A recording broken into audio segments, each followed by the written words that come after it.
Aduh kau kasih nyala ciptanya ki jia dei pater pangbaca tami late ayong kibat yang tam jaka bait na jihunta misimbati banyo don rika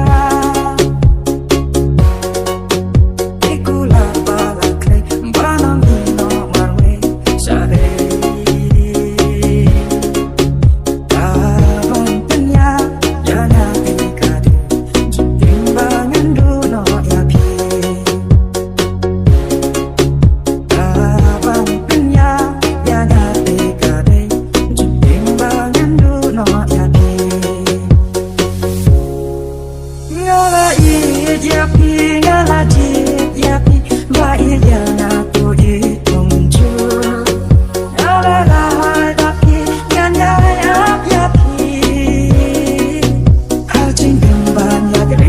But